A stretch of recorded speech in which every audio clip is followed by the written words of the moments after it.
Made it. We're here. We're here. Friday. Let's go. Feel good Friday. How about that? Good morning, ladies and gentlemen. Welcome back to Game On. This is your Sports Morning Espresso Shot. I'm your host, Will.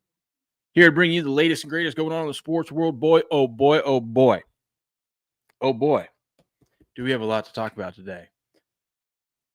We've got legendary wrestling figures. Yes. Well, we all know who it is. Hulk Hogan passes. That was a shocker to everyone.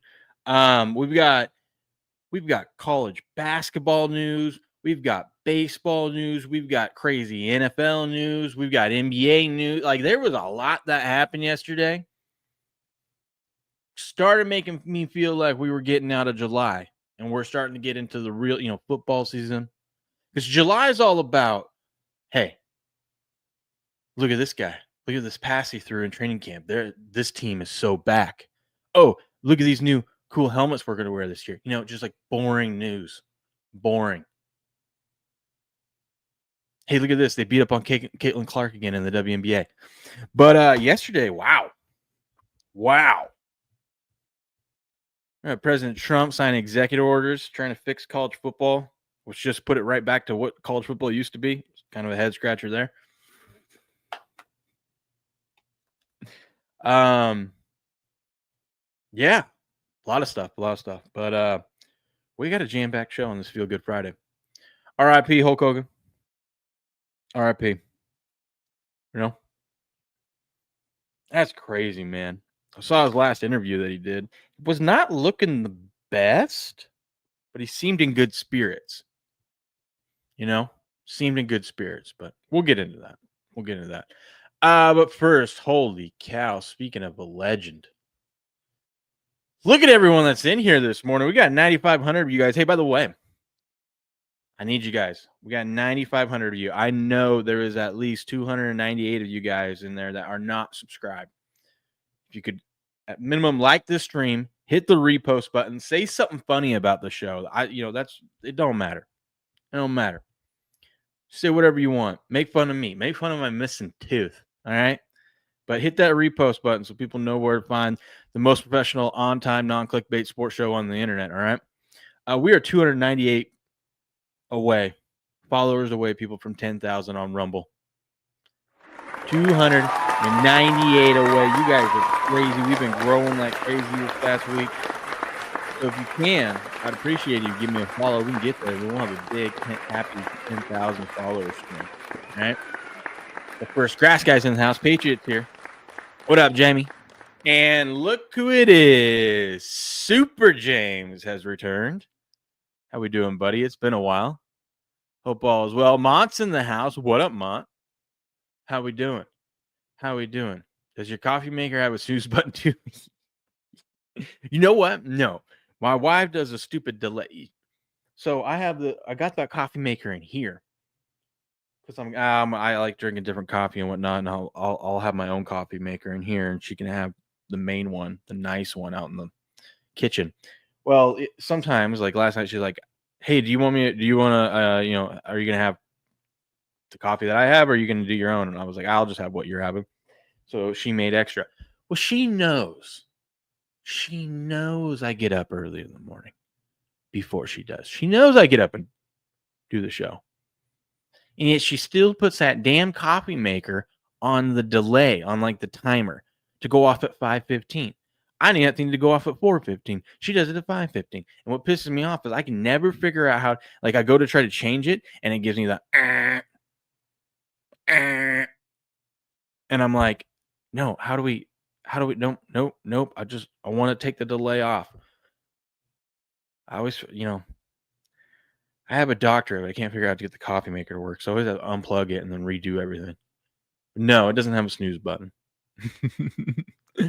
Got my ice cream ready to go. What? What kind of ice cream you got? Pick up, get your ass in here. That's right.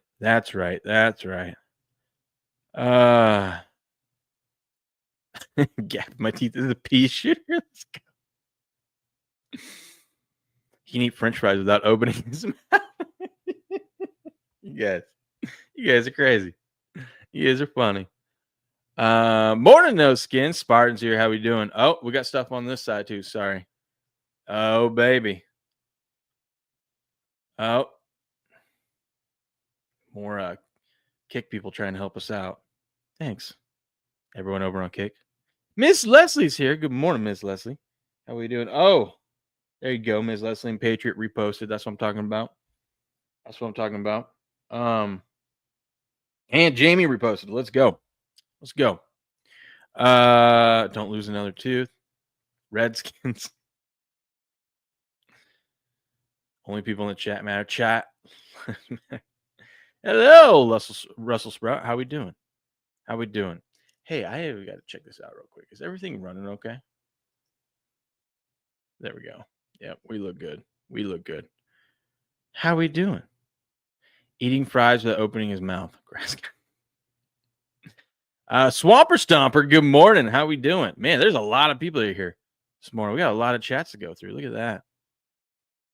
Hope everyone's having a good time. Yes, yes, yes. Okay, where do we start? Will you be going over NFL futures you posted on Locals Day? Yes. Yes. I forgot to yesterday because you guys got me all excited talking about NFL stuff. But I will be I'm going to pull that up right now so I remember to talk about that. We'll get into that here shortly. I haven't picked a team yet, so you guys got to tell me what team you guys want to talk about today in our Warren Sharp book.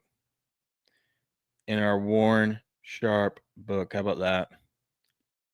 Okay, I got that pulled up. So we're good there. Geez, I don't even know. What news do you guys want to start with first? I guess we just go down the old Twitter timeline. Well, we gotta start out. We'll go down to the bottom. We gotta start out with R.I.P. R.I.P.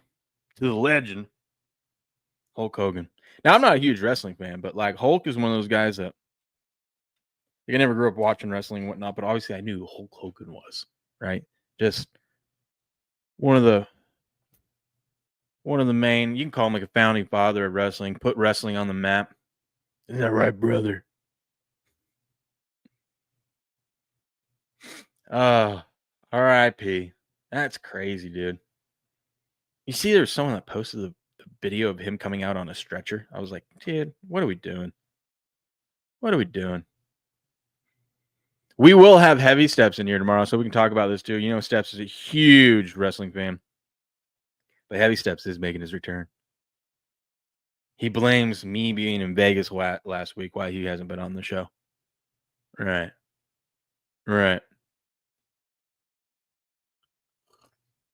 Crazy, though. Crazy. Let's see. This is funny. A guy at Seahawks training camp got Jackson Smith Njigba to sign his custom jersey that says "My Njigba." That's pretty cool. He even wrote it on. That's pretty cool that he signed that for him. My Njigba. Used to be a huge fan when wrestling was good. That's what a lot of people say.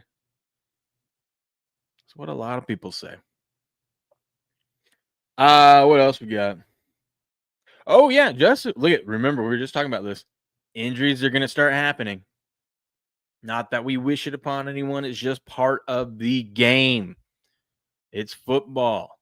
Although this is kind of embarrassing. Justin Fields was carted off the field and headed to the locker room with apparent leg injury. He's going to be all right. Good news is he's going to be all right, Jets fans. He just someone stepped on his toe and he dislocated his big toe.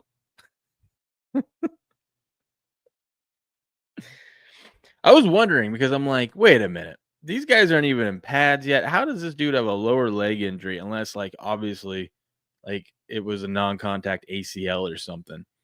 But I'm like, he's not even getting tackled or anything like that. So it's like, how the hell did nope, someone just stepped on his big toe. Get rid of that fake turf. Get it out of here. That's what I'm saying. Get it out of here. His accuracy is going to be on, or it might be on now. It might be on now. Maybe it corrected. Huh? If I'm looking for a team to cover, how about the Tampa Bay Buccaneers? Oh, I can throw on a Tampa Bay jersey. We can dive into the Bucks. Shoes made in China. Yeah, we do the Bucks. See, that's all that's all you got to do. I asked you guys, just tell me what to do. We'll do what you guys want. So we'll go Tampa Bay Bucks. This was funny too. The internet's undefeated, never lost. No skin. Thank you for reposting this. We got 11,000 people in here. Let's go on a Friday, on a feel good Friday, huh? Welcome in. Most professional, on time, non clickbait sports show on the internet. All right. What else we got? We got a lot to talk about, dude. There's a lot of crazy things that happened. So yesterday we talked about the Browns and their plan of we're gonna hire Nick Saban and we're gonna draft Arch Manning. No, you're not. You're the Browns. You don't do competent things like that. Stop it. You're being silly. But now the Rams. This was a head scratcher. A lot of people are high on the Rams this season. I mean, hell, they were damn near very close to going to the Super Bowl last year. They almost beat Philly in that crazy game. But everyone thinks the Rams are going to be good again, myself included. But now I'm questioning it because the Rams reportedly have Arch Manning as their clear QB1 and view him as a succession plan to Matthew Stafford, even if Matthew Stafford stays and plans on playing in 2026. What? How are you going to get him? You got to be bad. You're not going to, even if you try to be bad, you're not going to be as bad as the Saints or the Browns or any of those other bottom feeders. Neither of those teams are going to trade away the number 1 overall pick if it's Arch Manning. No way. Grass Guy reposted. Thank you, Grass Guy. I don't get it. Don't put the Brady jersey on. Don't tell me what to do. Oh, I could put the creamsicle on. Except for I can't put the Brady creamsicle on because the Brady creamsicle one that I have is I have was it Devin White? I have another creamsicle one, but I can't put it on. I can't put the Brady creamsicle because the only size I had was 2X, and I really wanted it, so I bought it. And the 2X is huge. I need shoulder pads to wear that thing. What up, King Streak News?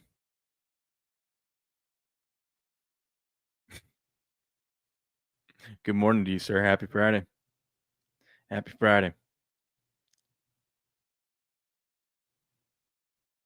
Sad news, going to miss the Hulkster. I know. It's crazy, man. We're getting to that point. I mean, you had Ozzy. We had a point where these legends just start passing. It feels weird. I don't know. I'm at that stage, so I'm 33. So I'm at that stage where, like some of those, like, this is new to me of having some of these legends start passing, But I'm getting to that age. Getting to that age where people start dying, and I'm like, holy cow.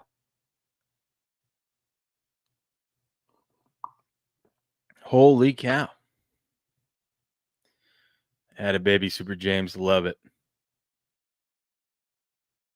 Must be some bomb ass. This is crazy. So we were talking about the ESPN wanting to buy the NFL Network and Red Zone, which I said is a horrible idea for I don't know how ESPN can afford these things because they're just hemorrhaging money over there. But that sucks for us because if that happens, Red Zone and whatnot and NFL Sunday Ticket and all that's going to be a lot more expensive for us.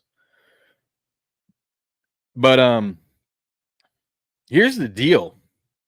Check this out. So they're going to buy it for $2 billion. And I'm like, they just had to, they spent $2 billion to have the NBA rights. And then now they had that means they had to get rid of UFC. And then they had to get rid of baseball because they spent way too much money on basketball. So I'm like, how the hell are they going to afford this? Well, part of the deal is the NFL is going to acquire up to 10% of ESPN as part of the NFL media deal. That's kind of that's interesting, man. The NFL is just finding new ways to make more money. hopefully, them being a little part owner and having some business interests, ESPN starts turning shit around and getting actually interesting again. But as the NFL and ESPN closing on a deal that would result in ESPN requiring control of multiple NFL media assets, more information is emerging as to what's in it for the NFL. Currently, Disney owns 80%. So the NFL will acquire up to 10% of ESPN. Currently, Disney owns 80% of ESPN. Hearst has the remaining 20%. In return, ESPN would assume full ownership of NFL Network, NFL Red Zone. For other NFL media properties, NFL Films, NFL.com, the app, and NFL Plus, ESPN will acquire some of the assets, but not control. Ah, good. That NFL Plus is great because you can get Red Zone on there for $15 a month, and that's really all you need. You don't need the Sunday ticket. You just need that Red Zone. I feel like that's a fair deal. $15 a month for just having Red Zone. That is a fair deal.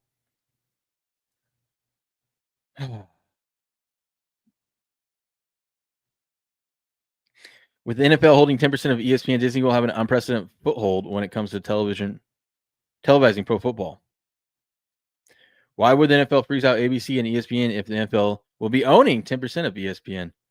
That will raise certain journalistic issues. If anyone in post standards America even cares, it will be interesting to see what happens when interests of journalists require the pursuit of topics the NFL might want to keep as hidden as a 61-page ruling in a collusion grievance. I didn't even think about that. That's interesting. But yeah, ESP or NFL just growing, man. Just growing and growing and growing.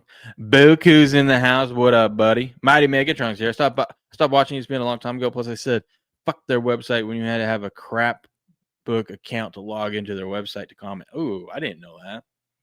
Shows you how long it's been since I've hopped on there. That's crazy. That's crazy. That is crazy. We got so many people here, so many new faces. It's a Friday. Here you go. You got some tickle bitties and you don't know how to swing? Well, I'm here to help you. Next, you want to tuck your right arm and lay your left arm on top of that mommy milker. Bombs away? Bombs away indeed.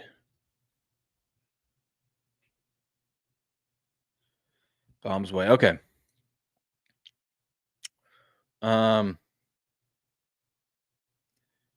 This one is interesting right here.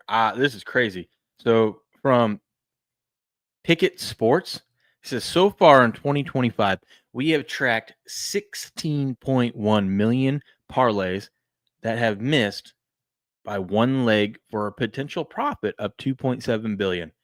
One leg away. If all those would have hit, the book would have had to pay out 2.7 billion. The player that was involved in the most losing parlays was Brent Rooker of the A's. Holy cow. A lot of people hate this guy. A lot of people hate this guy. What are you doing, first of all, putting any A's players in your parlay? I guess he could have been going under and he could have gone over. You know what I mean? But that's a wild stat. 16.1 million parlays. See, this is why I don't like, no one feels bad for the books. And when these books complain about money and scandals and whatnot, you are making millions. Because those are all like at least $1, right? Probably about $5 on average for those. So you're looking at close to $100 million that you made just because people were playing parlays and missed by one. And that's just those ones. Doesn't count the ones that miss by multiple. Grass Guy says I had a few of those. All right. Fair enough. This is interesting. President Trump signing a college sports executive order that prohibits third-party pay-for-play payments to college athletes. I don't really get this. I need to ask the great Robert Barnes about this one. Because what it means is it's not NIL. So you can still do NIL. Part of the executive order is as long as it's a fair market price. So they're not saying like, hey, come do a meet and greet signing at my car dealership, and I'm going to pay you as an endorsement, but I'm going to pay you $1 million for a 1 hour appearance. That's clearly excessive, right? That's a wink, wink, nod, nod. Hey, we're paying you.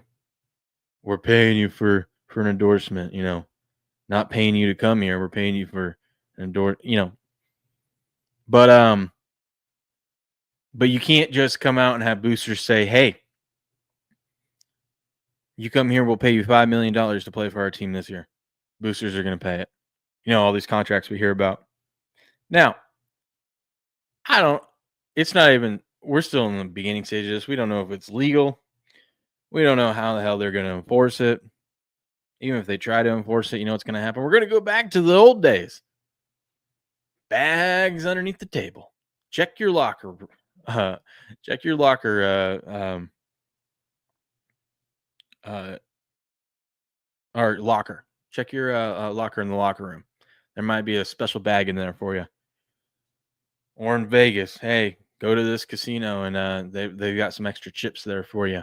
The good old fashioned way of doing things. But President Trump signed an executive order Thursday that will prohibit third-party pay-for-play payments and directs Secretary of Labor and National Labor Relations Board to clarify that athletes are amateurs and not employees. That's good. That's good. Because if they had to start saying that they're employees, then we're going to get into real muddy waters. So they're amateurs. Executive order was called Save College Sports. They've been waiting for Congress to do something about this. Congress, of course, doesn't do anything. This Congress is useless. And so we'll see how this plays out. I don't know exactly how this is all going to play out, but it's probably going to be a big nothing burger because, like I said, it's just going to go back to under the table. We're going to go back to the Reggie Bush days where, hey, we're gonna buy your mom a house, brand new Escalade, all that stuff.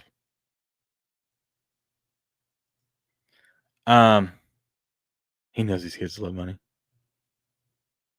That's right. This was funny, Patriot. Did you see this? The Fantastic Four. It's Dak Prescott with all his great abilities. He can do it all. And then the guy comments and says, and then he disappears when the playoffs come around. That was a good one. Internet's undefeated. Never lost.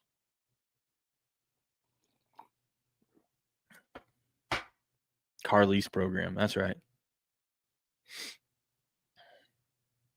I guess the playoffs is when he turns invisible.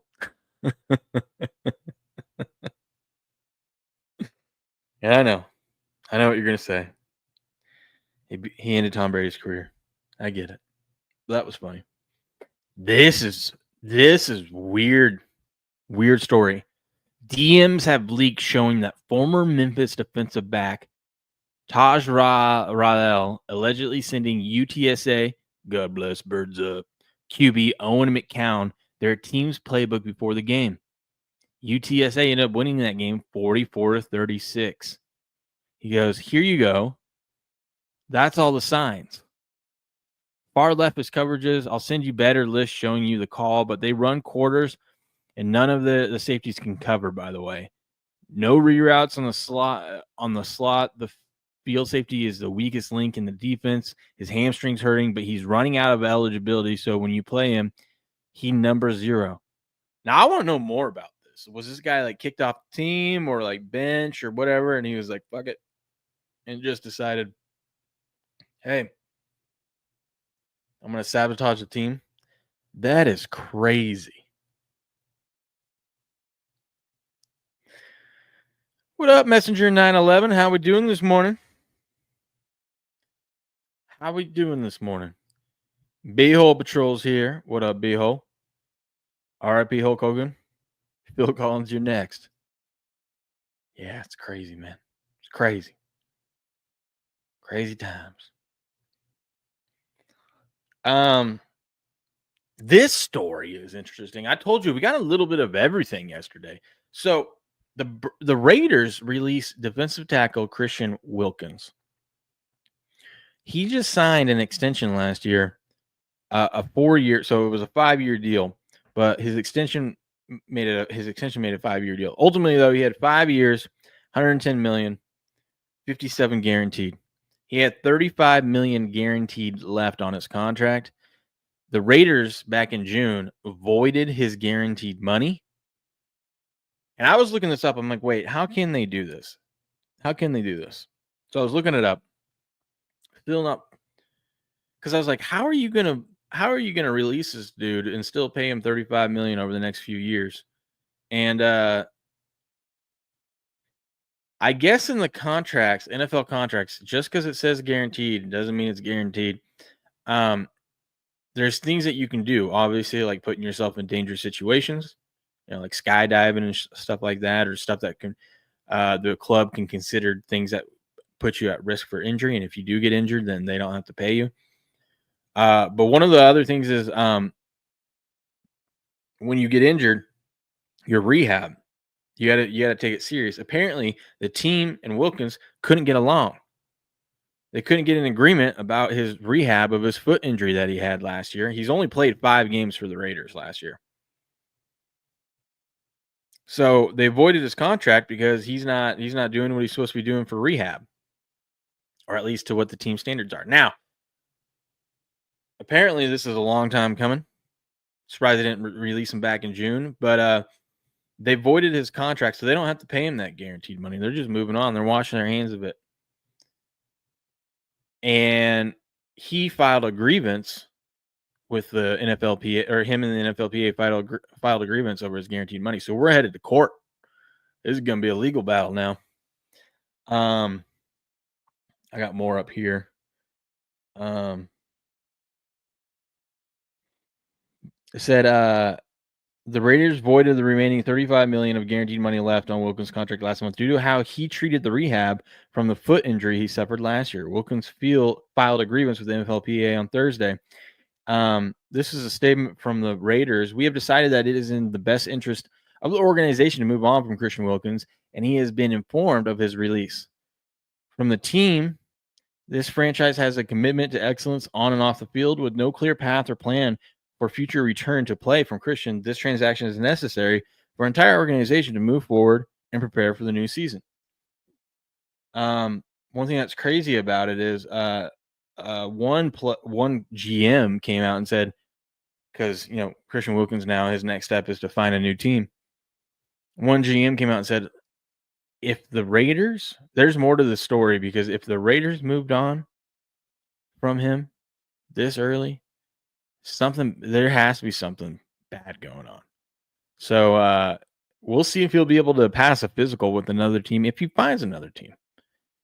Which he's young and a stud player, I'm sure he will. But I mean, if it's got to be true. If the Raiders don't just, they knew this was going to be a legal battle, and you don't just give up on this guy that talented that soon unless there is something really wrong with that foot. So this is going to be an interesting story to follow this season. See you later, Jamie. Yeah.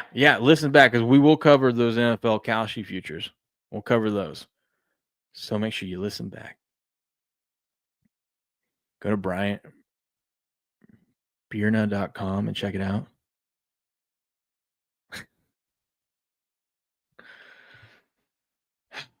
Another thing, I told you we had college basketball news. Bill Self went to the hospital yesterday. Kansas men's basketball coach Bill Self felt unwell and experienced some concerning symptoms Thursday. He was transported to Lawrence Memorial Hospital, where he had to have 2 stents inserted. Procedure went well, and he's expected to make a full recovery. He's in good spirits, expected to be released from the hospital soon. That is crazy. That is crazy. Make sure you get checked up, people. You're not feeling good. I know us guys are terrible at that, but if you're not feeling good, especially when you're older, got to get the old ticker checked out. Luckily, they got the stents in there, so he's good now. He's good. But man, that's crazy. Look at John Gruden. He said, I've never signed a hot dog bun before, but went in Toledo. If you haven't had this yet, you got to try it. The chili, the paprikash, and the fried pickles. God, I love John Gruden's just living the life. Why would he ever want to come back to football and coach? First time I ever signed a hot dog bun. It's pretty good. Good. Tony Pacos, I've never been here. Tony Pacos European Kitchen. Man. Very good. It's great, isn't it? Yeah, certainly is. I'll start my diet tomorrow. 1974, okay?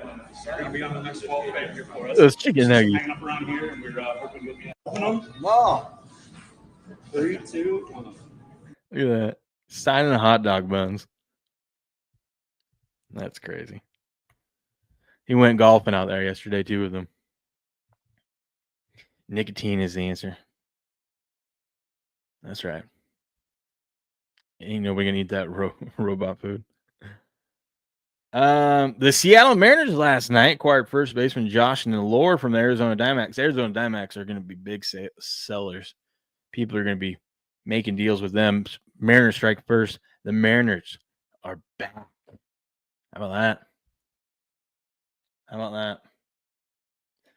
And there's that. We're caught up on that news.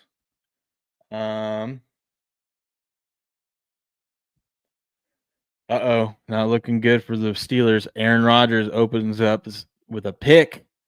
He says, good, got that out of the way.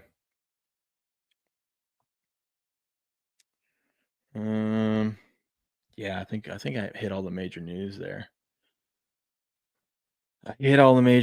Big job displacement coming soon. Mustard and relish, that's it. That's all. I like the classic ketchup and mustard. Ketchup and mustard, baby.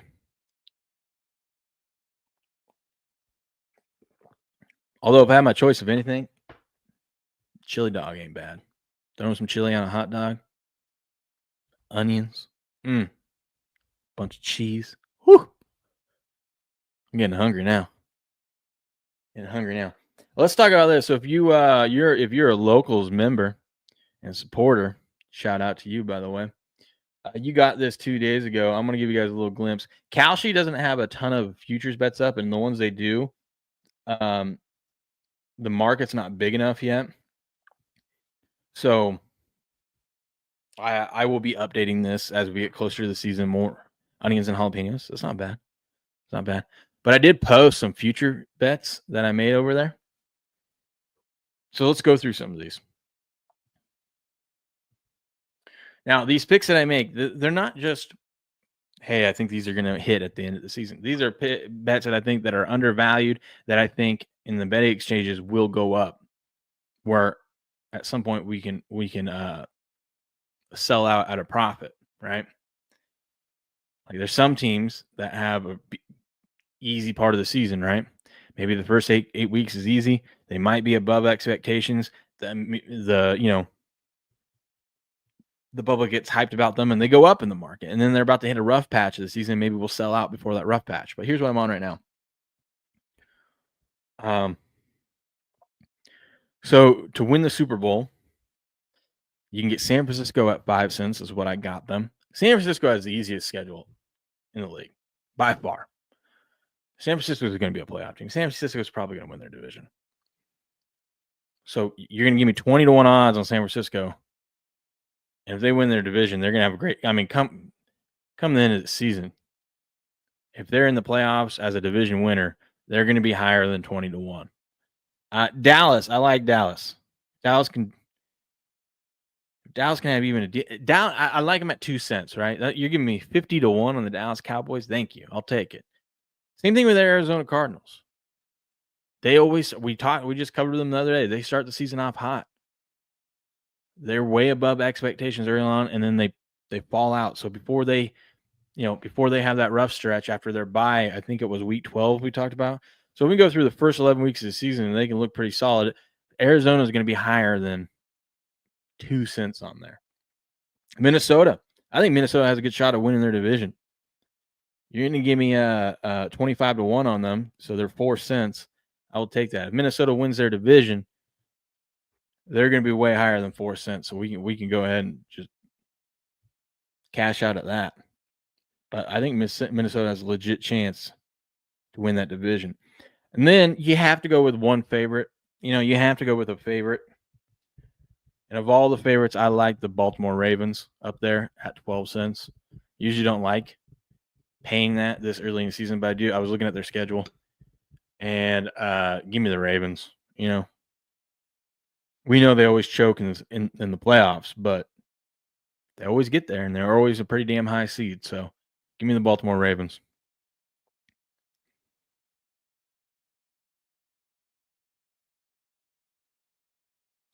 Vader Blue. Boo says, update, finished the 7,000-foot water line at 8 p.m. last night. Holy cow. Heading to turn the water on. Cross your fingers if we got no leaks. Good luck, buddy. Good luck. Good luck. Other bets I made. NFC East winner. I said no on the Washington committee. I think more and more we dove into Washington. I'm convinced they're not winning that division. And it's going to be they're going to take a step back this season. History tells you that. So I bet no at 69 cents. Ayo. But usually I don't like to pay those kind of prices, but I'm pretty damn confident. So that's just, to me, that's money on the floor. Comeback player of the year, Dak Prescott. Listen, it's competition. A lot of people are saying take Christian McCaffrey, take the favorite is Aiden Hutchinson. The reason why I'm taking Dak, if Dak can stay healthy this season, he's going to put up numbers. And it's really easy for these awards, especially if somehow Cowboys win that division. But if Cowboys end up making the playoffs, Dak Prescott's going to be comeback player of the year. It's a quarterback. Quarterbacks have the easiest path to winning any award because they put up all the stats and they get all the attention, right? You're going to tell me a defensive end is going to get more attention than the starting quarterback of the Dallas Cowboys if he ends up having even an average season but leads them to the playoffs? So I bought in at that at 24 cents. NFC West, Arizona, yes, I think at 5, well, I guess that's like plus 400. At plus 400, Arizona, that division is going to be interesting. But this, once again, is another buy on Arizona to start the season off strong. Who knows? They might be right up there tied with the Niners 10 weeks into the season. So I expect this to get into at least 35-cent range before we kind of look at bailing out of there, because the Seahawks I think you're going to have a down year, and the Rams, I'm getting less and less confident about the Rams. The NFC South, we will be talking about the Tampa Bay Bucks. I bet no on Tampa Bay. Too many people I'm seeing like Tampa Bay to win the division again this year. I don't think they win the division. 51 cents. I don't think they do. I mean, they already have Tristan Wirfs, who's going to be out 3 to 4 games to start the season. That's not good. We know their wide receivers can never stay healthy all season long. Baker was playing out of his mind last year. I think it's tough to expect him to do that again. The division's gotten a lot better. I don't think they should be that big of favorites to win the division. So I'll take a stab at the no there. Offensive Rookie of the Year, Cam Ward. Yes, I usually don't like doing that. Really don't. But now that like taking the number 1 overall draft pick and whatnot. But now that he is going to be the starter for sure since Will Levis is out. He doesn't, as long as he can make it through the season, he doesn't even have to do anything crazy. He doesn't have to put up Jaden Daniels numbers. He doesn't have to put up CJ Stroud numbers. He just has to make it and play the full season. Cam Ward's going to be the offensive Rookie of the Year. Unless one of these wide receivers have just a crazy breakout rookie year. But you're going to give me at 19 cents Cam Ward, the number 1 overall draft pick. And I'm not even high on Cam Ward, but I just think this is good value. And then the NFC North, I'll take Minnesota at 21 cents. I think it's going to be real tough. The only thing that makes me hesitant about it is the fact that Detroit has the best rest advantage in the NFL this year. But I do think Detroit's going to struggle more so than we've seen in the past. I think they're a big public team right now. And Jared Goff, they have to play a lot more games outside this year. And we know historically, last year he played well outside, but they only played a couple games outside. This year they play a lot more. We'll see how that affects them. So give me the Minnesota Vikings at 21 cents. So that's what I got so far for you. Paige says Atlanta seems to be coming along. Yeah, Atlanta. I don't think the Panthers are going to win the division, but the Panthers are going to upset some games. I think they're going to play a lot better. It's going to be an interesting division. Saints are going to be terrible. We know that.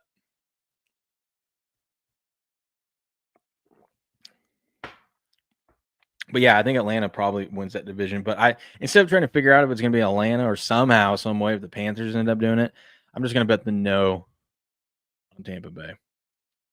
But we'll get into their what Warren Sharp says. I haven't looked at it yet, so we'll look at that.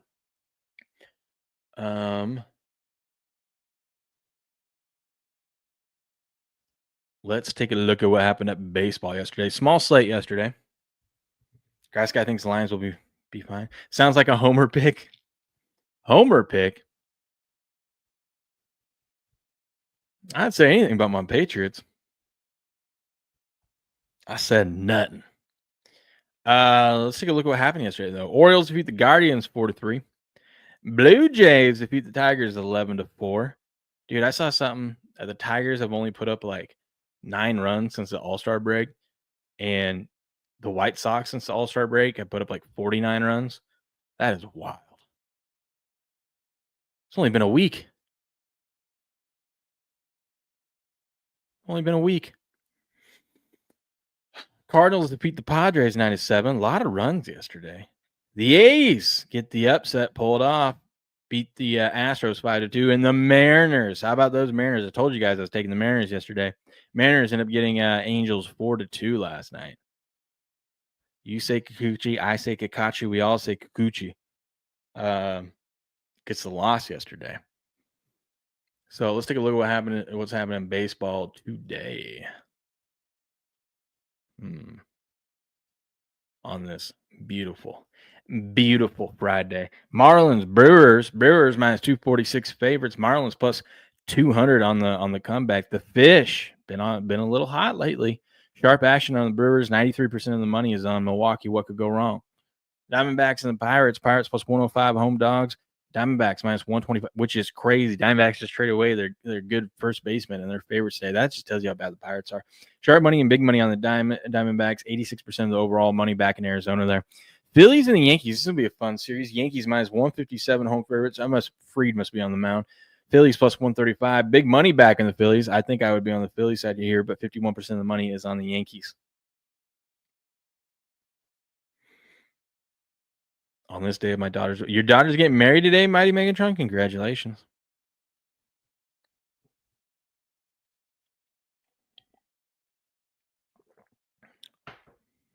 Rockies, Orioles minus 209 favorites.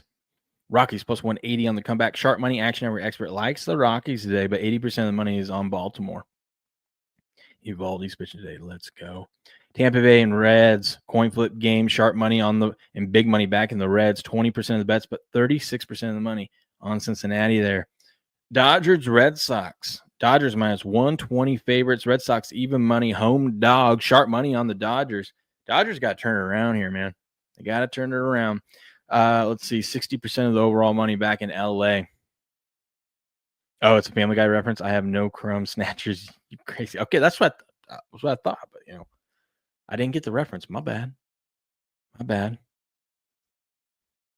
about to say, what are you doing in here? You got stuff to prep for today? Blue Jays, Tigers even money.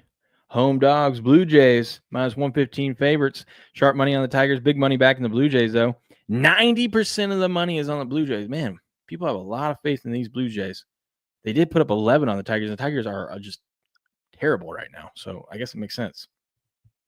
Padres and the Cardinals. Padres minus 142 road favorites, plus 120 there for the Cardinals. Sharp money on the Cardinals with 82% of the overall money back in San Diego. Cubbies and White Sox.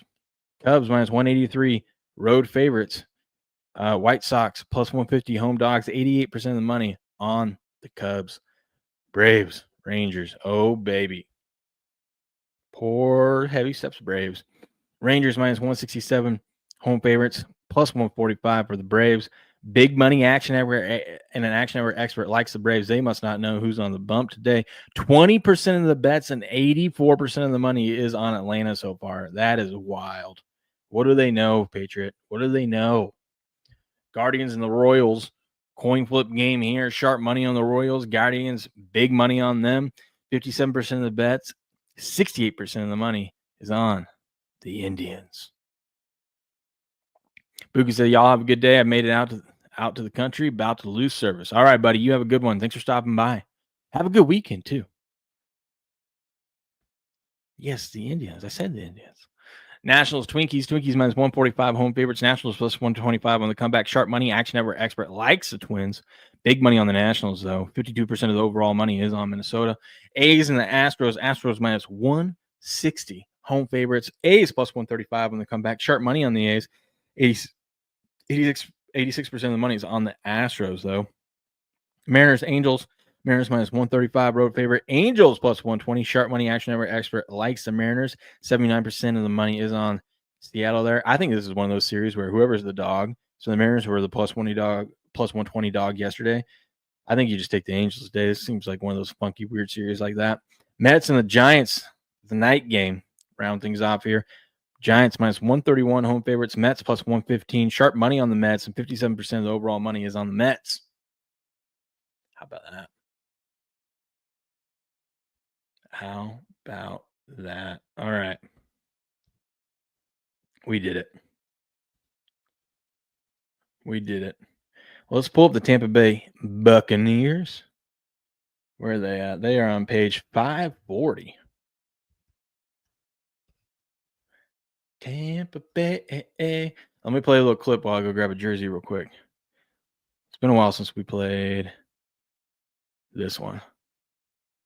Any triple in the series? Yes. I almost want to bet no triple plus 125. That's a good. I would bet that. I got to leave these in the little list over here so I can remember to bet these. That's a good bet. I am going to bet that for sure, 100%. Because how often does a triple happen? And two, most of the time it's just someone taking a base on a throw. This is my favorite bet in the entire World Series. I do like that. No triples in the World Series plus 125. That's my favorite bet in the entire World Series. A few moments later. Think about three as Verdugo can't play it cleanly. Freeman's into third. A base hit turns into three. Yeah! Who's retarded now? Yeah! Did that go the way you thought it was going to go? Nope. There it is. Sorry, I had to hit the repost real quick. Let everyone know we're about to cover the Tampa Bay Bucs. Got my creamsicle on, baby. It's not Brady. Look. Number 45. Number 45. 2 zigzags. Baby, that's all we need.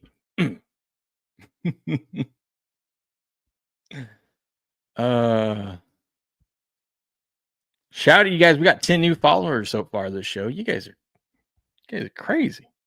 I love it. All right. The Tampa Bay Buccaneers. That's who we're covering next. I'm covering all these teams. Going through Warren Sharp's book. By the way, I got the big old book right here. Look at this thing. Look at this bad boy. Look how thick that is. You can get yourself a PDF copy or actually hard copy. Go to Warren Sharp's Twitter page and go follow those links. I highly encourage you to check it out. Once you watch this, you're going to want to get it. If you're a data nerd, football junkie, and especially if you're a sports bettor, you need to have this as a resource. We've been going through team by team randomly, as you guys know. And today we're going to be covering the Tampa Bay Buccaneers. Good morning, Bolshevik Watch. How you doing? Happy Friday. Happy Friday. All right. If you're watching this on the either the playback or on the standalone video that I clip out and post, come catch us live every day, 4:30 a.m. Pacific Standard Time. All the links to where I'm streaming is down below. Rumble, YouTube, X, Kick, and Twitch, as you can see on the screen right there. Those are my handles. Come check it out. We're about to pass 10,000 followers on Rumble. That is wild. You guys are crazy. All right, we're heading to Todd Bowles' 4th year as head coach. Got a new offensive coordinator because the other one left to go be the Jazz. Yeah, he was Yeah, he's a Jags head coach now. But John Grizzard, all that. And then heading the 4th year of Casey Rogers as the defensive coordinator for the Bucs. Season win total for the Bucs is 9.5 this season.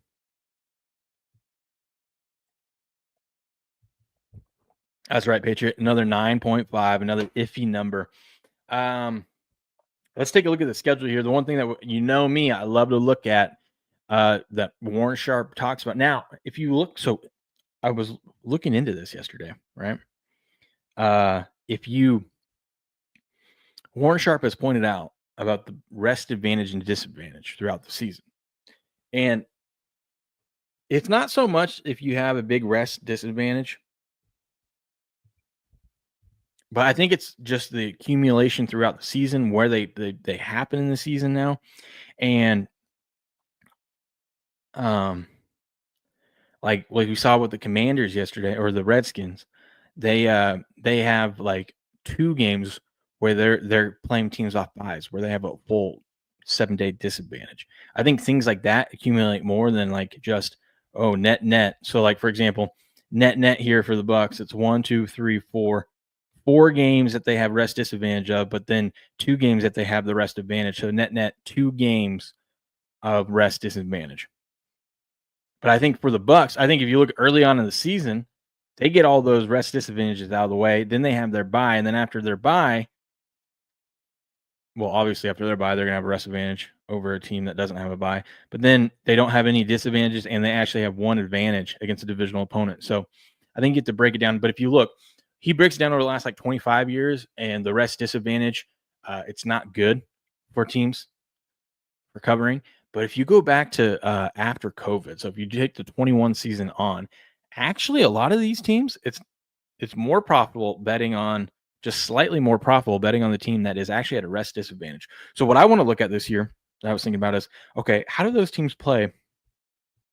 If these teams are starting to figure out that, having a rest disadvantage isn't all that big of a deal, why don't we look at, okay, what happens the game after that? Because I have a feeling the game after that, like you get rah, you rally the troops, especially those games where you play on a Sunday and you have to play on a Thursday. Those games are still tough for teams to do. But how do you play the following week? So I'm going to be looking at that through the season. But, they open up they got 2 road games to start off the season. They'll be in Atlanta, then they're in Houston, then they're home against the Jets, home against the Eagles. Got to travel all the way cross country and up north to Seattle, then come all the way back and play San Francisco, and then go all the way and travel back up to Detroit for a Monday Night Football game. That's going to be a fun game. And then they go over to New Orleans. Man, that's kind of a rough stretch, like just traveling wise and opponents. That's kind of rough. Then they get hit their bye week. And they'll be playing the Patriots. This stretch right here is where we have to look to fade Tampa Bay. I talked about this earlier this summer. So they play the Patriots, then they have to travel up to Buffalo, and then they have to come back to Tampa and fly all the way out to LA. So they got to fly all the way north. This is the biggest 2-game travel distance, I think, of the season. Travel up to Buffalo, play the Buffalo Bills. Going to be a physical game, exciting physical game. Then they have to they're going to fly back down to Tampa and then fly all the way out to LA to take on the Rams. That is wild. But then they get a 3-game home stretch after that. And they round the season off with, at least they get the Panthers 2 of the 3 games to end the season. They go Panthers, Dolphins, Panthers. Panthers always play them tough, though. Super James says, I like to see the less rest advantage split into homes and away on the less rest. Yeah. I actually think, I want to say the away, it was slightly better than the home for the rest disadvantage. I don't know why that is.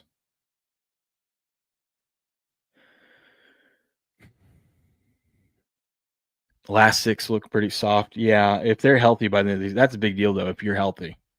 We know this season, and we know this older Buck team. Got to be concerned about health. But key players they lost at the Tampa Bay Bucks lost this last season. Robert Hainsey, their center, he gone. That's not good. So you lost your center. Tristan Wirfs is going to be out for 3 to 4 games. Not good. Edge rusher, Joe Tyrone. Jordan Whitehead. He's gone. Justin Skoll, their left tackle. And they lost another left tackle. Yeah, I don't know why people. I think this offensive line is going to be shaky to start the season. I like Atlanta in game 1. By the way, I took a. Where's my wallet? I looked at the week 1 lines, and I wrote this. I haven't bet anything yet, okay? Other than San Francisco. You guys already know San Francisco is the lock of the century, of the year, of the day. I wrote down right here on this little piece of paper. Wrote down my initial gut instinct, lines that I'm looking at. In a couple weeks, when we get into August and training camp gets going, I'm going to pull this thing back out and we'll go over it live and see if the lines moved on any of these or whatnot. But these are the picks that I like for week 1 so far. I got an interesting one in there too. I got Caleb Williams. His coach is talking about he wants Caleb Williams to be very accurate and wants him to throw complete 70% of his passes this year. And if you look, the NFL has adapted. Well, one thing that Warren Sharp talks about a lot in the book is the NFL has adapted now to a lot of the passes are behind the line of scrimmage. So what I'm thinking is, hey, let's go completions over, right? Because he's going to have a lot of safe throws if they really want him to be hit 70%. I don't know if he can do it, but let's go completions over, but let's go under his yards. That means he's not going to be pushing the ball down the field much, you know? So I think that'll be a good little anti-correlated parlay. What up, B. McCormick? Wakey, eggs and bakey. Got my orange on. So that's what I'll be looking at there. Key players they added in free agency: Hassan Reddick, $14 million a year. Riley Dixon. Oh, they added a punter. Look at that. Charlie Heck and Kendall Vildor. Not much going on for them in free agency. They didn't have much money to work with. Players they drafted: the first round pick, 19th overall, wide receiver Emeka Egbuka, Ohio State wide receiver. That was a good pick for them. They need a young wide receiver to fill in when one of their guys gets injured. Second round, they took a cornerback, Benjamin Morrison, out of Notre Dame. And in the third round, they went cornerback again, Jacob Parrish out of Kansas State. Fourth round, they took a linebacker, David Walker, out of Central Arkansas. Damn. Oh, look at that. They took an SMU guy, Patriot. They took Elijah Roberts. And then Tez Johnson in the 7th round. See if he makes a team. Including the play. So let's dive into breakfast taco. Ooh. You guys are making me hungry this morning. Let's dive into Tampa Bay preview here. Including the playoffs, the 24 Buccaneers won the same number of games in 23, 10. But the Buccaneers were in 24 last year. The Buccaneers were a much better offense than in 23. And it was because of 3 factors: coaching, quarterback performance, and Bucky Irving. Entering 24, the offensive personnel didn't change much. The QB was the same. Receiving core was the same. Offensive line was tweaked, but not massively. Yeah, they had Ryan Jensen retire. That's about it. And while a 4th-round rookie running back getting added to the mix didn't sound like it would be a huge component of the 24 season, he certainly became one. But the biggest change was the offense. Prior OC Dave Canales was hired as the head coach of the Carolina Panthers. Replacing him was former Kentucky offensive coordinator Liam Cohen, who is now the Jaguars head coach. He has that weird Duval clip that goes around. Last year, Warren Sharp wrote, "I've been beaten down from watching former Buccaneers offense coordinator Brian Leftwich and Dave Canales continue to run the ball on first down at the highest rates in the NFL, despite these runs gaining no yards, doing nothing but setting up second and long. Tampa Bay must find a way to become more efficient on early downs. First half early downs, first and second, are optimal time to evaluate intent and philosophy from a play caller. Extract third downs, which are 100% dependent on yardage to go for a first down. Extract the second half, which features massive adjustments to philosophy depending on the game state. Focus on first half early downs. Canales was OC in 23 in the first half. The Bucs ranked number 31 in first down pass rate, number 25 in early down pass rate. They ran the ball a ton with Canales in 23. Was it successful? No. The runs averaged number 32, last in the league in success rate, 29 in EPA, and last in yards per carry. Ugh. As a result, the Bucs were terrible on early downs. They ranked number 30th in success rate, 28 in EPA, and 29 in yards per play. 52% of their first down led to third downs. Damn. Which was 28 in the league. Why would a team that terrible running the ball, literally dead and last in yards per carry, voluntarily choose to start the game running the football at the second highest rate of any team in the NFL? Who knows? But it set the Bucs back. They averaged just 2.5 first quarter points per game, which ranked 27 in the NFL. As a result, their average lead was 0.35 points per game at halftime. This was the first priority I wanted Cohen to fix in 24. And in 24, Cohen's personnel deployment was effectively the same. He used the number 8 most 11 personnel, which is 2 tight end set, and Canales used the number 8 most 11 personnel in 23. All right. Right? Did I miss anything through here? No. Look at all these beautiful charts. You guys know me. I love these charts. I'm a nerd. How many games are they favored this year? 1, 2, 3, 4, 5, 6, 7, 8, 9, 10, 11, 12. Think about that. Favorite once again, just like the Redskins yesterday. 9.5 win total, favored in 12 games.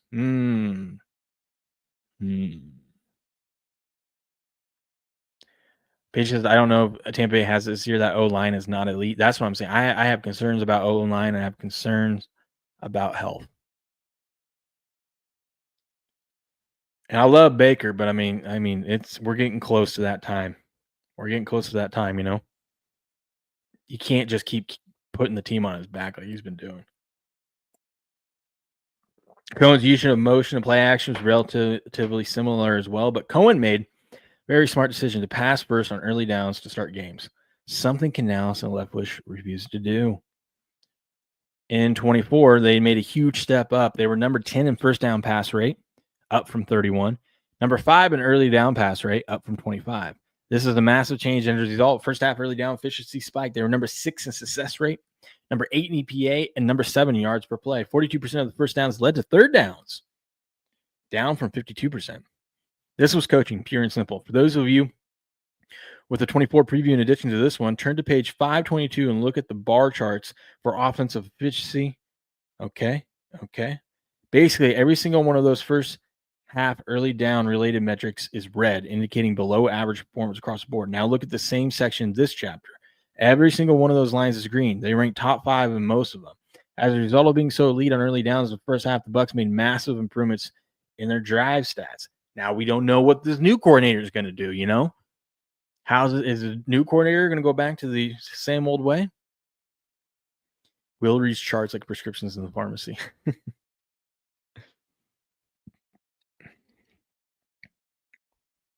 The results were not close, but this leads to one thing that I could not understand and was extremely frustrating.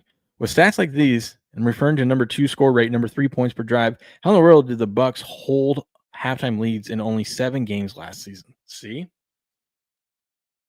It's something to be concerned about going into this season. I think you're onto something, Patriot. I think you're onto something here. All right. Let's take a look. One of my favorite parts of the chapter. Here's why you should bet under 9.5 wins for the Tampa Bay Buccaneers this coming season. A season that saw the secondary surrender an average of 243.9 yards per game, which was 29th in the NFL, while forcing just 7 interceptions. It's unclear if the Bucs have done enough to improve the secondary. They did select Notre Dame's Benjamin Morrison and Kansas State Jacob Parrish with their second and third round picks, but whether or not this will be enough to turn the ship around after allowing 4,100 yards to opposing quarterbacks remains to be seen. Several changes were made to the Buccaneers coaching staff this offseason, as Jacksonville hiring a former offensive coordinator Liam Cohen as their newest head coach shakes up the chain of command at Tampa Bay. The Bucs have grown accustomed to replacing offensive coordinators. Cohen replaced now Panthers head coach Dave Canales after the 23 season, but the changes on offense could end up being problematic.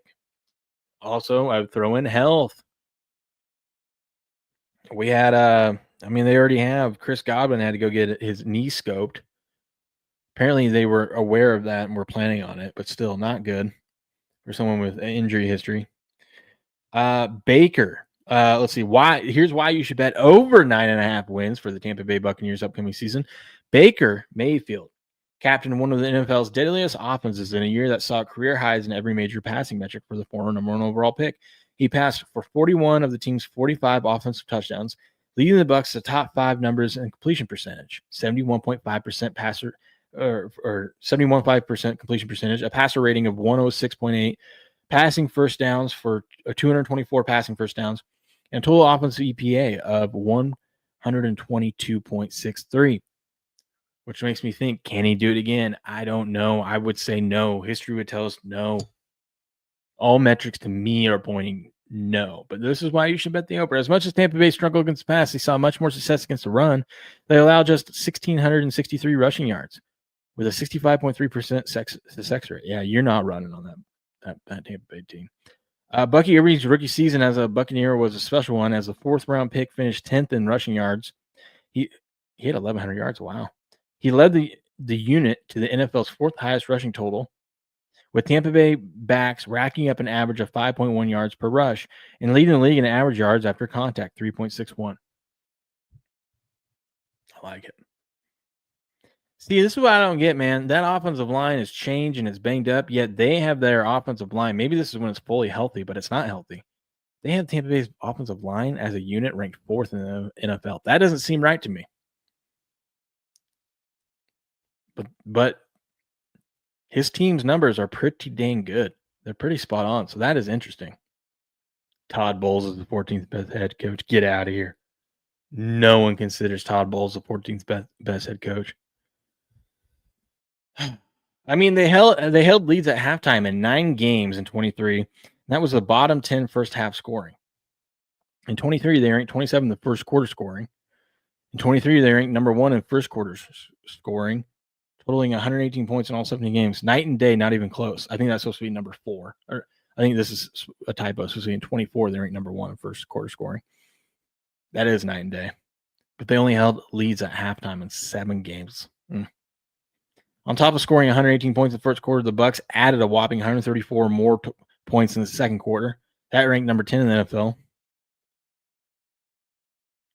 How were they ahead in only 7 of the 17 games?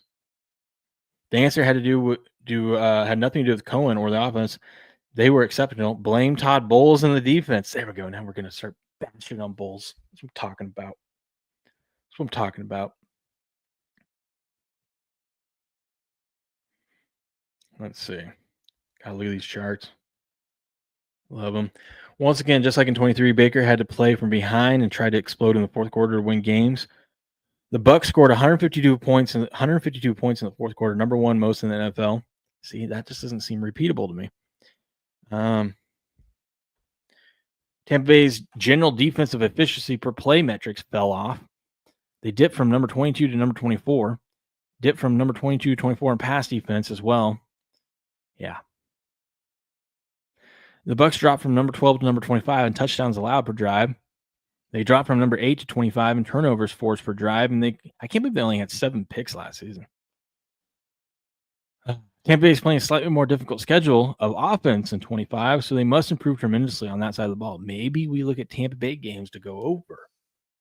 You know, they have an explosive offense.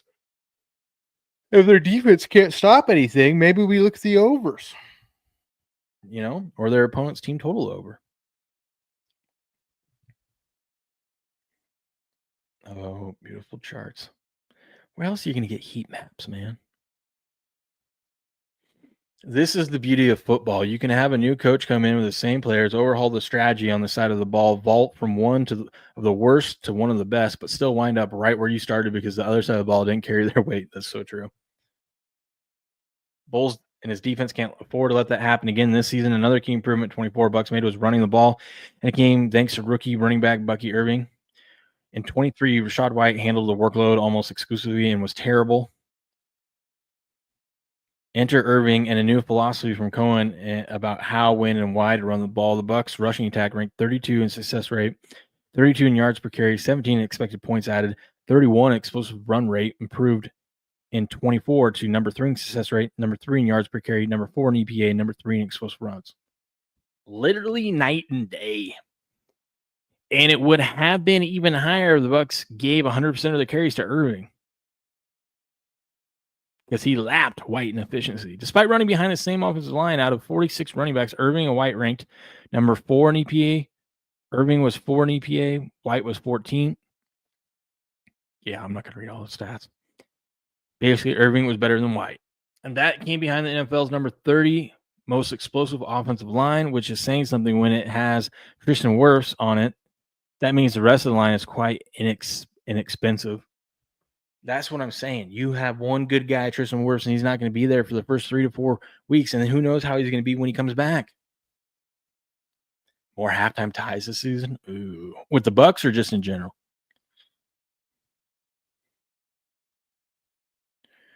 In 25, the offensive line will rank number 4 least expensive line in the NFL. It remains extremely inexpensive, and with the same personnel, in fact, the team has every starter returning this season. Not only are they bringing back the entire starting line, but everyone outside of right tackle Luke Godek is under contract for multiple years.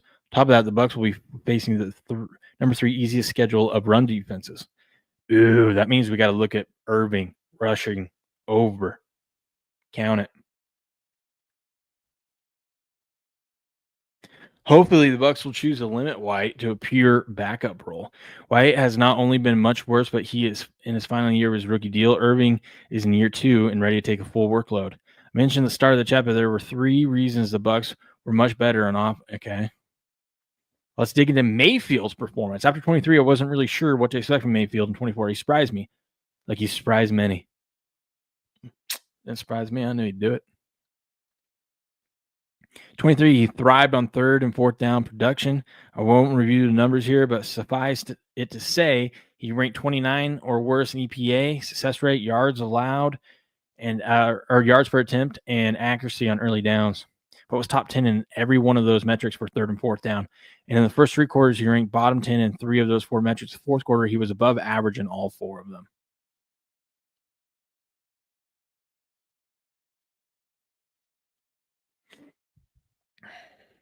Here's stuff about their draft class. We'll skip over that. Baker Mayfield had, let me see. Okay. Baker Mayfield had his best season of his career, setting career marks and completions at 407, attempts at 570, completion rate 71.4. That is crazy. He completed 71.4% of his pass attempts.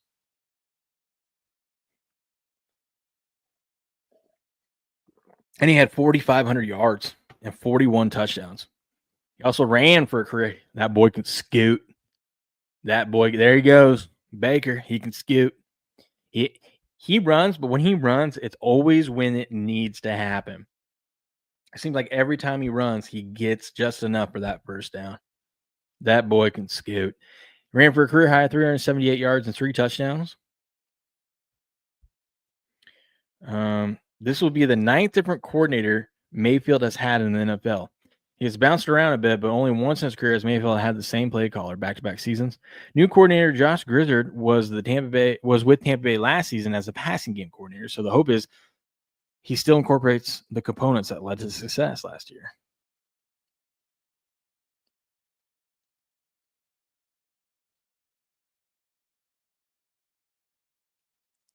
Soft defenses and better kicking give more opportunities for ties. Speak it. Oh, let's talk about fantasy. What players we look for fantasy?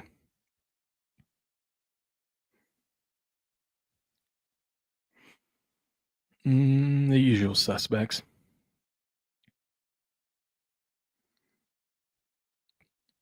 They don't really say much here. I'm just skimming through it. They're just giving you stats from last year.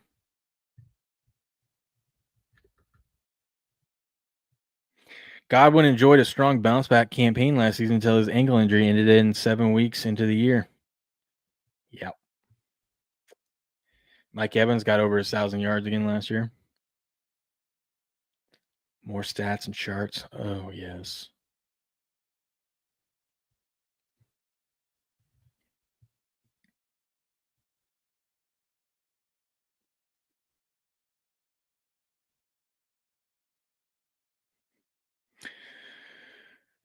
Tampa Bay has the 10th ranked strength of schedule this season. As a result, heading into 24, I wasn't ready to say Mayfield had turned the corner in his career. I was happy for him, but not overly optimistic that the results would continue unless he improved on early downs. Once again, was clutch as he could be on third down. He ranked top 5 in all the categories, outstanding numbers for a second straight season on third down, but this time he was also tremendous on early downs, in the top 10 for most of those.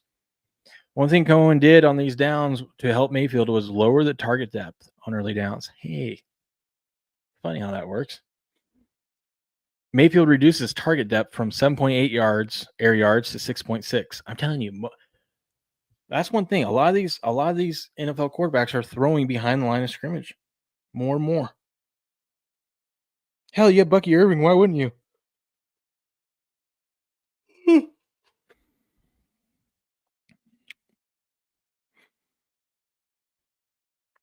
The combination of the higher completion rate and more yards after catch really helped the yards per attempt rise from 6.8 to 7.7.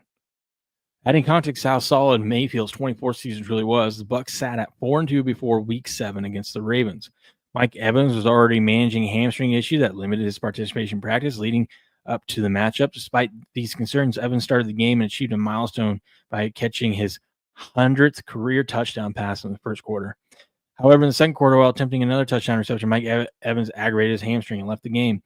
In the same Week 7 game, with less than a minute remaining, the Buccaneers trailing 10, Chris Godwin suffered an injury. After catching a 21-yard pass, Godwin was tackled by Ravens linebacker Roquan Smith in a manner resembling a hip drop tackle, resulting in a dislocated left ankle. Godwin carted off the field. The aftermath was grim. Evan likely to be sidelined until after the team's Week 11 bye. To allow for recovery, Godwin underwent surgery and missed the remainder of the season. Making matters worse, preparing for a major focal point role without Evans and Godwin, Jalen McMillan suffered a hamstring injury during practice ahead of the Week 9 game against the Chiefs.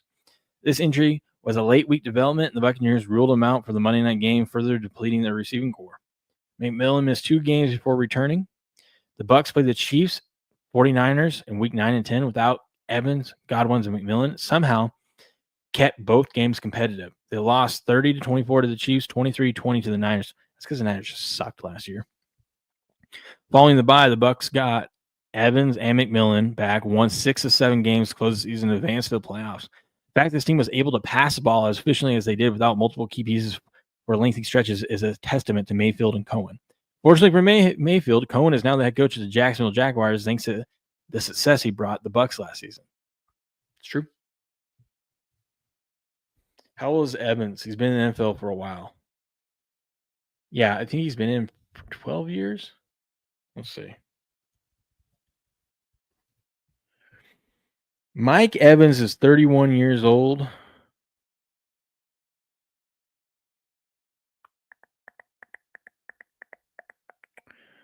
Let me see.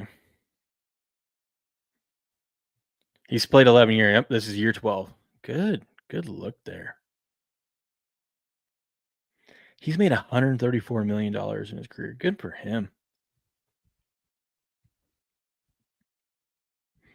That's over $1 million per touchdown catch. How about that?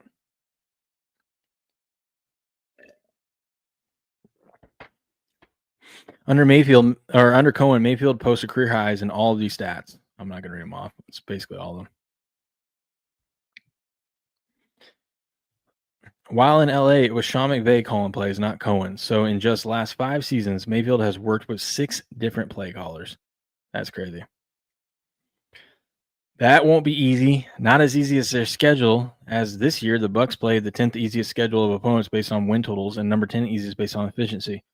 What does this offensive look like without the architect who transformed it? Can Josh Gizzard carry the torch? Can he get the unit to produce over 90% of what it did last year? Gizzard most recently worked under Cohen as the Bucs pass game coordinator, but previously worked under Mike McDaniel. Ugh.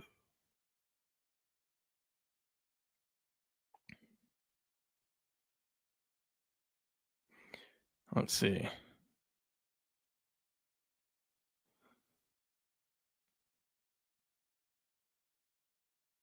The trio of Mike Evans, Chris Godwin, rookie first-round selection, Emeka Egbuka is on a short list to be the NFL's most dynamic wide receiver core in 25. Tampa Bay will be one of the most exciting teams to watch and has a legitimate chance to secure its 5th consecutive NFC title in a division race that will come down to the wire.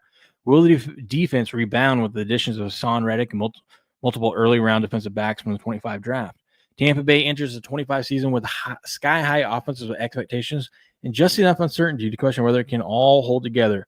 Cohen is gone, but if Gizzard can preserve the structure and philosophy that made last year's offense click, high pass rate on early downs, heavy play action, shorter targets with room for yards after the catch, then this unit should remain among the league's most efficient. The entire offensive line returns, and they'll again be tasked with clearing space for Irving, who looks ready for true three-down roll. The schedule sets up well with the Bucs facing the 10th easiest slate by win totals and run defenses that rank among the NFL's weakest. The real question is whether Todd Bowles can fix the defense that tanked first halves and forced Tampa Bay into comeback mode far too often. If he can, the Bucs have every reason to believe they can win the NFC South again. Just like in years past, there are things that to feel good about, but there are also a lot of questions surrounding the Bucs heading into the season. How about that? Later, Mont. Have a good day, buddy. Have a good Friday. How about that? That's your Tampa Bay Buccaneers preview. Tampa Bay Buccaneers preview. I'm down on the Bucs. Too many things have to go right. I think history says it's not going to go right. But we'll see. Maybe they'll learn to run the ball on first down efficiently. But that division is terrible, so you never know. Make sure you like this video, subscribe to the channel, and catch you guys live in the morning or on the next video. Boom. Boom, boom, boom. Okay. That's good stuff. That's good stuff, huh?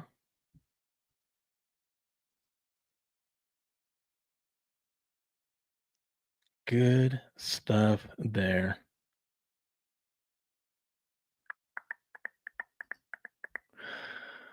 That being said, we'll have to figure out who we're going to cover tomorrow. I like these. I'm learning a lot. I'm thinking of different ways to bet these, Depending on the matchups, the Bucs face the third easiest rush defenses against opponents. Bucky Irving, over. I might hold off, though, and wait to see how that offensive line looks the first few weeks because Tristan Wirfs isn't going to be there. But we'll see. Now, Bucky Irving's numbers are way too high. We're going to go under. But, it's going to be curious to see how the health of this team, Going to be interesting. Okay. Let's wrap it up there. Good show. I'll be back tomorrow morning. Heavy Steps will be joining us. Yeah, buddy. Heavy Steps. Be back bright and early, 4:30 a.m. Pacific Standard Times with our baseball guru. But until then, you guys have a good rest of your Feel Good Friday. I hope to see you guys tomorrow. Make sure you smash the like button, repost us out there, subscribe to the channel. We're almost at 10,000. How cool would we wake up in the morning? We're at 10,000. We'll get steps in, make them feel special. Be like, we brought you in for the 10,000 stream or the 10,000 follower stream because you're the real MVP. All that and more. So let's get there. You guys have a good rest of your day. I'll catch you guys tomorrow morning, bright and early, 4:30 a.m. Pacific Standard Time. But until then, good luck, good gambling, and game on.